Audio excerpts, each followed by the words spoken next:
Delhi NCR में सुबह से ही आसमान में फॉग छाया हुआ है, जिससे लोगों को सांस लेने में काफी ज्यादा दिक्कतें हो रही हैं।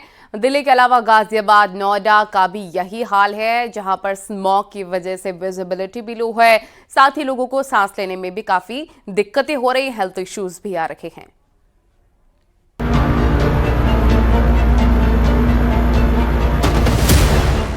दिल्ली एनसीआर में स्मॉग का पहरा लगा है। आसमान में धूल और दूर दूर तक धुआं दिखाई दे रहा है। राजधानी दिल्ली, नोएडा, गाजियाबाद की हालत बिगड़ गई है। दिल्ली एनसीआर में सुबह और शाम को घर से बाहर निकलना मुश्किल हो रहा है, क्योंकि बाहर प्रदूषण सांसों के लिए खतरा बन गया है। सुबह स्कूल और दफ्तर जाने वाले लोगों को बाहर निकलना मुश्किल हो गया है। हवा की क्वालिटी लगातार खराब होती जा रही है। राजधानी दिल्ली का हाल सबसे ज्यादा खराब है। यहाँ एयर क्वालिटी इंडेक्स 400 के आंकड़े को पार कर चुका है। इससे अंदाजा लगाना ज्यादा मुश्किल नहीं है कि लोग कितनी परेशानी में जी रहे हैं।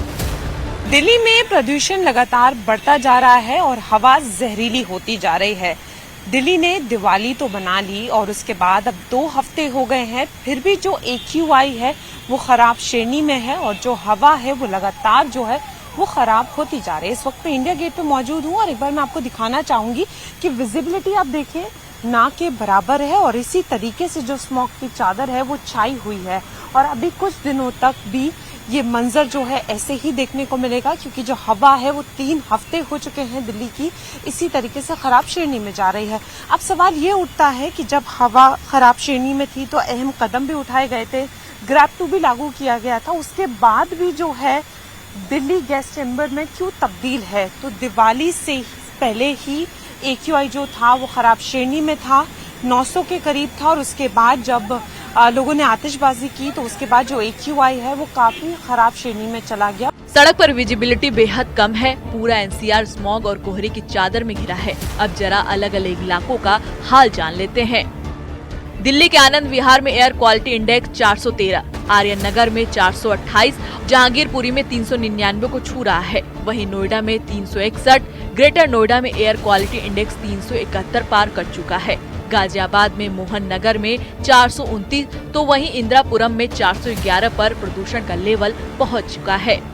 मौसम विभाग के मुताबिक उत्तर भारत में अचानक छाए स्मॉग की वजह हिमालय क्षेत्र में एक्टिव वेस्टर्न डिस्टर्बेंस है।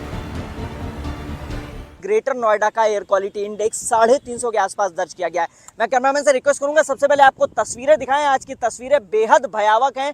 जिस तरीके से प्रदूषण का ग्राफ एकाएक बढ़ा है और सुबह से पूरा शहर, ना सिर्फ नोएडा, ग्रेटर नोएडा, बल्कि दिल्ली एनसीआर में गाजियाबाद तक जो शहर है वो एक सफ़ेद चादर से ढका हुआ है और सफ़ेद चादर की ढकने की वजह से आप देखेंगे कि धुंधलापन दिखाई दे रहा है, यानी विजिबिलिटी जिसकी हम बात करते हैं, विजिबिलिटी बेहद कम है। विजिबिलिटी बात करें तो आज करीब 50-100 मीटर के आसपास है और ऐसे में हादसे होने की संभावनाएं रहती हैं। आपको बता दें कि नोएडा ग्रेटर नोएडा एक्सप्रेसवे पर कुछ दिन पूर्व हादसा भी हुआ था और सुबह 6 बजे हुआ था। उस वक्त भी माना जा रहा था कि जो धुंध थी उसकी वजह से, जो कोहरा था उसकी वजह से यह हादसा हुआ। कोहरे यानी फॉग और स्मॉग में क्या अंतर है, अब जरा ये समझते हैं। फॉग हवा में तैरती पानी की बूंद से बनता है, जबकि स्मॉग धुएं और प्रदूषण का मिश्रण होता है। फॉग का रंग सफेद होता है, स्मॉग हल्का ग्रे या भूरे रंग का होता है। मौसम ठंडा होने से फॉग बढ़ता है, जबकि तापमान गिरने और प्रदूषण बढ़ने से स्मॉग बनता है। तो इस तरह हवा में घुले जहर की वजह से लोगों का दम घुट रहा है, जिससे राहत मिलना अभी मुश्किल दिख रहा है।